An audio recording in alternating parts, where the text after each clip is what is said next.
محبت کے دو مظاہر ہیں جی. ایک مظہر یہ ہوتا ہے کہ جس سے انسان محبت کرتا ہے اس کا جو حکم ہو انسان مانتا جائے، تو محبت کا یہ بھی مظہر ہے. اور ایک مظہر یہ ہوتا ہے کہ جس سے انسان محبت کرتا ہے جیسے وہ کرتا جائے ویسے انسان پیچھے پیچھے کرتا جائے. سبحان اللہ. تو اصل محبت تو اللہ کی ہے، بے لیکن اللہ کے ساتھ یہ دونوں تقاضے پورے نہیں ہوتے. جب آپ اللہ کا حکم مانتے ہیں تو وہ تو مانا جا سکتا ہے، شریعت کی زبان میں اس کو اطاعت کہتے ہیں. سبحان اللہ. تو اطاعت تو اللہ کی ہو سکتی ہے. صحیح بات ہے. تو اتباع اس چیز کی ہو سکتی ہے جس کا نقش قدم ہو، پھر آدمی نقش قدم پر چلے. اتباع کا مطلب نقش قدم پر چلنا ہوتا ہے. اس لیے اللہ کریم نے اگر انسانوں کا یعنی اللہ کے ساتھ محبت کا تعلق قائم ہونا ہوتا اور انسان اپنی ساری صلاحیتیں لگا دیتے تو زیادہ سے زیادہ آدھا تعلق قائم ہو سکتا تھا، کیونکہ اتباع تو اللہ کی نہیں ہو سکتی، کیونکہ اللہ تعالیٰ لا تدرکہ الابصار وہو یدرک الابصار، اس کو ہم دیکھ ہی نہیں سکتے، نہ وہ نظر آئے، نہ اس کا کوئی قدم، نہ اس کا قدم کا نقش، نہ ہم اس پر چلے. صحیح بات. اس لیے اللہ کریم نے اپنے نبی پاک صلی اللہ علیہ وسلم کو بھیج دیا لقد من اللہ علی المؤمنین اذ بعث فیہم رسولا. احسان اس لیے ہے کہ اب احسان ہے، اب یہ آگے ہیں قل ان کنتم تحبون اللہ فاتبعونی یحببکم اللہ. سبحان اللہ. اگر تم واقعی اللہ سے محبت رکھتے ہو تو اے حبیب صلی اللہ علیہ وسلم آپ ان لوگوں سے کہہ دیجئے کہ اگر تم اللہ سے محبت رکھتے ہو تو میری محمد کریم صلی اللہ علیہ وسلم کی اتباع کرو. اب وہ جو ویسا بننے والا تقاضا تھا باقی 50% وہ پورا ہو گیا کہ اب اتباع جو ہے وہ نبی کریم صلی اللہ علیہ وسلم کی ہوگی. اب اطیعوا اللہ و اطیعوا الرسول تھا، اطاعت اللہ کی بھی ہو سکتی ہے، نبی پاک صلی اللہ علیہ وسلم کی ہو سکتی ہے.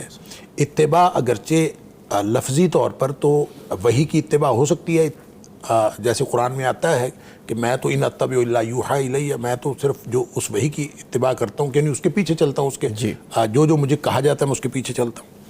لیکن نبی اکرم صلی اللہ علیہ وسلم کو بطور نمونہ اتباع عطا فرما کے اب جو پچھلا تھا ایک حصہ اطاعت والا، اس کے بارے میں بھی ارشاد فرما دیا کہ من یطیع الرسول فقد اطاع اللہ. سبحان اللہ. اطاعت بھی رسول اللہ صلی اللہ علیہ وسلم کی کر لو، میرا حق اطاعت آسمانوں پہ ادا ہو جائے. اب گویا اطاعت بھی نبی پاک صلی اللہ علیہ وسلم کی، اتباع بھی نبی پاک صلی اللہ علیہ وسلم کی، یہ ایمان کا حصہ ہے. اور ایمان کا ویسے ہی محبت جو ہے وہ ایمان کا حصہ ہوتا ہے.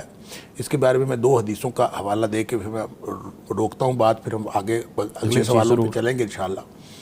ایک تو قرآن نے نبی پاک صلی اللہ علیہ وسلم فرمایا کہ تم کبھی جنت میں داخل نہیں ہو سکتے حتیٰ تؤمنوا، لا تدخلون الجنت حتیٰ تؤمنوا، تم جنت میں داخل نہیں ہو سکتے جب تک کہ تم مومن نہ بن جاؤ. ولا تؤمنوا حتیٰ تحابوا، گویا ایمان کا تعلق محبت کے ساتھ. تو آپس میں تمہاری محبت نہ ہو جائے اس وقت تک مومن نہیں ہو سکتے. تو آپس کی محبت ہی ایمان کا حصہ ہے. تو نبی اکرم صلی اللہ علیہ وسلم کی محبت بدرجہ اولا ایمان کا حصہ ہے، اور پھر اللہ کی محبت اس سے بھی پہلے ایمان کا حصہ ہے. لہٰذا محبت رسول صلی اللہ علیہ وسلم جو ہے وہ عین ایمان ہے، وہ ایمان کا حصہ نہیں ہے بلکہ عین ایمان ہے.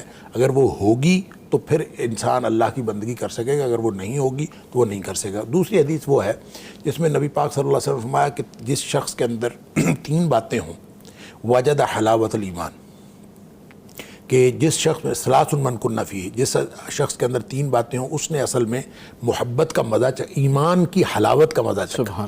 اچھا، ایمان کی حلاوت، ایمان کی مٹھاس، ایمان کا ذائقہ، یا یوں کہہ لیجیے ایمان کی شیرینی اس کو پتہ چلا. اب وہ 3 باتیں کیا ہیں؟ ان میں سب سے پہلی بات یہ ہے کہ وہ اللہ اور اس کے رسول صلی اللہ علیہ وسلم سے اس طرح محبت کرے کہ اس کے علاوہ کسی اور سے اتری محبت ہو. اللہ اکبر. یہ پہلی بات ہے. اور دوسری بات پتہ ہے کیا ہے؟ کہ کسی اور سے محبت کرنی ہو جی تو صرف وہ اگر کسی اور سے محبت کرنی ہے تو کر لے، لیکن وہ کرے اللہ کے لیے. سبحان. یعنی اس کا مطلب ہے کسی اور سے محبت ہوتی ہے الحب فی اللہ والبغض فی اللہ. اور تیسری بات یہ ہے کہ وہ کفر میں واپس جانے کو اس طرح سے برا سمجھے جیسے آگ میں کود جانے کو برا سمجھتا ہے، اتنی نفرت کرے کفر میں واپس جانے. ایک 3 باتیں ہوں تو اللہ تعالیٰ، اس کا مطلب ہے 3 باتوں سے ایمان کی حلاوت پتہ چلتی ہے. اور ایمان کی حلاوت میں پہلی دونوں چیزیں جو ہیں اللہ اس کے رسول صلی اللہ علیہ وسلم کی محبت میں ہیں. لہٰذا محبت اصل میں ایمان ہے، اور ایمان کا اظہار ہوتا ہے اطاعت اور اتباع سے. لہٰذا جو کردار ہے وہ بھی اور جو باطنی ایمان ہے وہ بھی، دونوں جب محبت رسول میں اور محبت الہی میں ڈوبے ہوں گے تو ایمان بھی مکمل ہوگا، کردار بھی مکمل۔ بالکل ٹھیک ہے۔ قاری صاحب محترم، ڈاکٹر صاحب نے محبت کی بات کی کہ اللہ کے نبی علیہ الصلوۃ والسلام سے محبت اتباع کی صورت میں بھی ہے، تو عام مسلمان اپنے دل میں محبت رسول صلی اللہ علیہ وسلم کو کیسے بڑھا سکتا ہے؟ ڈاکٹر صاحب نے ماشاءاللہ بڑی جامع گفتگو فرمائی ہے۔ جی ماشاءاللہ۔ دیکھیں، یہ محبت وہ سکون اور راحت کا نام ہے، خود رب العالمین راستہ دے رہا ہے کہ اگر تم میرے محبوب سے محبت کر لو گے تو میں سمجھ لوں گا تم نے مجھ سے بھی محبت کر لی۔ سبحان اللہ، سبحان اس میں ایک بڑا کمال لذت ہے۔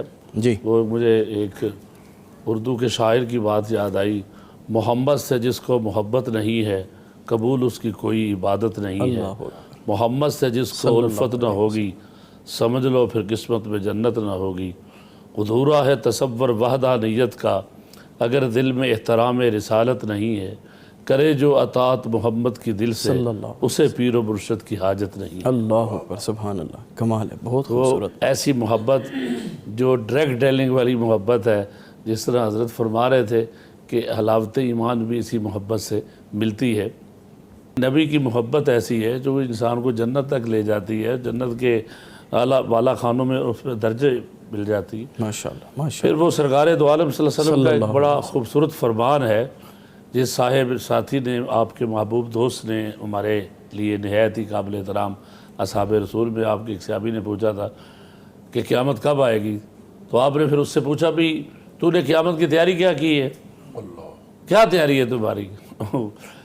اس کی لب پہ ہلکا سی مسکراہٹ رہی اور وہ کہنے لگا بہت تیاری تو نہیں ہے، مال صدقہ خیرات اعمال اتنے نہیں ہیں، لیکن میں اللہ اور اس کے رسول سے محبت ضرور کرتا ہوں، سبحان اللہ، اور اس میں کوئی شک نہیں ہے۔ تو پھر آپ کا یہ فرمانا کہ پھر تجھ کو مبارک ہو جس سے تو محبت کرتا ہے اس کے ساتھ ہی ہو۔ اللہ اکبر، یعنی انہی میں سے اٹھایا جائے گا تو سبحان اللہ۔